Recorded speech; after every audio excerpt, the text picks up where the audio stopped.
Hello বন্ধুরা, defence review Bangla চ্যানেলে আপনাদের সবাইকে স্বাগত।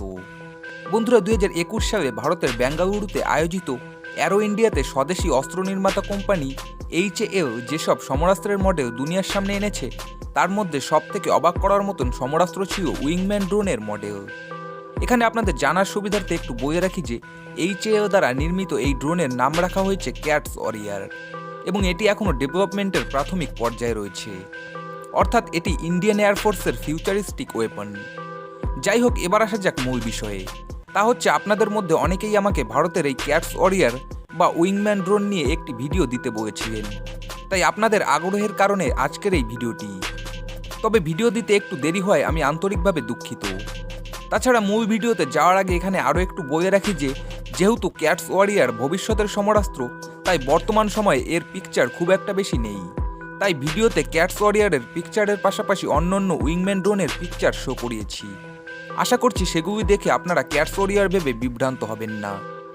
যাই হোক, এবার মূল ভিডিওতে যাওয়া যাক। তো বন্ধুরা, উইংম্যান ড্রোন হচ্ছে আকারে অনেকটা স্টেলথ ফাইটারের মতো, তবে এটি আকারে ফাইটার জেট অপেক্ষা কিছুটা ছোট হয়। এক কথায় বলতে গেলে উইংম্যান ড্রোন হচ্ছে স্টেলথ ফাইটারের মতো দেখতে ইউএভি অর্থাৎ আনম্যান্ড এরিয়াল ভেহিকেলস, যাকে মূলত ফাইটার জেট দ্বারা কন্ট্রোল করা হয়। আর এক্ষেত্রে ইন্ডিয়ান ক্যাটস ওয়ারিয়ারও ব্যতিক্রম হবে না। যাই হোক, এবার যদি ইন্ডিয়ার উইংম্যান ড্রোন বা ক্যাটস ওয়ারিয়ার সম্পর্কে একটু বিস্তারিত বলা হয়, অর্থাৎ এর স্পেসিফিকেশনের কথা বলা হয়, তবে HAL এখনও পর্যন্ত এর সম্বন্ধে বিস্তারিত তেমন কোনো তথ্য জানায়নি। তবে বিভিন্ন সূত্র থেকে যতটা জানা গেছে এখানে সেটাই তুলে ধরছি। তো বন্ধুরা, ক্যাটস ওয়ারিয়ার হবে সম্পূর্ণ স্টেলথ ডিজাইনের উইংম্যান ড্রোন। এমনকি স্টেলথ হওয়ার কারণে এটি ইন্টারনাল বেতে তার অস্ত্র বহন করবে। সূত্র অনুযায়ী ক্যাটস ওয়ারিয়ার তার দুটি ইন্টারনাল বেতে মোট 250 কেজির সমরাস্ত্র বহন করতে পারবে, তবে এই পরিমাণ ভবিষ্যতে আরও বেশি হতে পারে।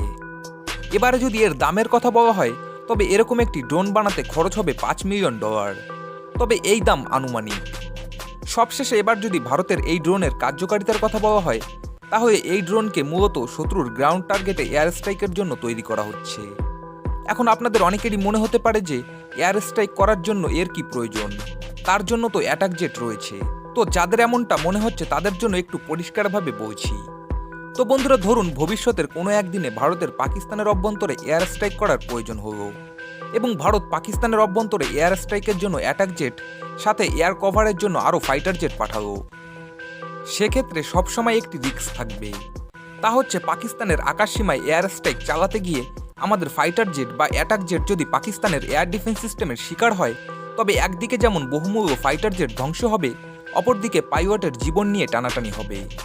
কিন্তু ধরুন ভারত যদি এয়ার স্ট্রাইকের জন্য ক্যাটস ওয়ারিয়ার ড্রোন ব্যবহার করে, তবে সেক্ষেত্রে সুবিধা বেশি। কেননা এয়ার স্ট্রাইকের জন্য ভারত যদি 3 থেকে 4টি ড্রোন ব্যবহার করে, তবে সেই 3 থেকে 4টি ড্রোন আমাদের একটি মাত্র ফাইটার জেট দিয়ে কন্ট্রোল করা যাবে। অর্থাৎ পাকিস্তানে এয়ার স্ট্রাইক চালানোর জন্য ভারত যদি 3 থেকে 4টি উইংম্যান ড্রোনের সাথে একটি ফাইটার জেটের ফাউন্ডেশন তৈরি করে, তবে এক্ষেত্রে ফাইটার জেট খুব সহজে পাকিস্তানের এয়ার ডিফেন্স সিস্টেমের রেঞ্জের বাইরে থেকে শুধুমাত্র ড্রোন দিয়েই মিশন কমপ্লিট করতে পারবে। তাছাড়া উইংম্যান ড্রোন দিয়ে এ ধরনের মিশন পরিচালনা করার আরও একটি সুবিধা আছে, তা হচ্ছে এটি আকারে ছোট ও স্টেলথ হওয়ার কারণে যেমন তেমন রাডারে ধরা পড়বে না। আর যদি ধরাও পড়ে বা 2-1টি ধ্বংসও হয়ে যায়, তবে সেক্ষেত্রেও তেমন একটা অসুবিধা নেই। কেননা একে তো এটি দামের দিক থেকে সস্তা, দ্বিতীয়ত এতে কোনো পাইলট থাকে না, অর্থাৎ পাইলটের জীবন সংশয়ের কোনো ভয় থাকে না। তো বন্ধুরা, এই বিষয়ে আপনাদের কি মত? আপনাদের মতামত অবশ্যই নিচের কমেন্ট বক্সে কমেন্ট করে জানাবেন। আজকের ভিডিওটি এই পর্যন্ত। আশা করছি ভিডিওটি আপনাদের পছন্দ হয়েছে। ভিডিও পছন্দ হয়ে থাকলে অবশ্যই ভিডিওটিতে লাইক করবেন এবং আপনি যদি আমার চ্যানেলে নতুন হয়ে থাকেন তবে অবশ্যই আমার চ্যানেলটি সাবস্ক্রাইব করে রাখবেন। শীঘ্রই দেখা হবে সম্পূর্ণ নতুন একটি ভিডিওতে সম্পূর্ণ নতুন টপিকের সাথে। ততক্ষণ সবাই সুস্থ থাকবেন এবং নিজের দেশকে ভালোবাসবেন। জয় হিন্দ।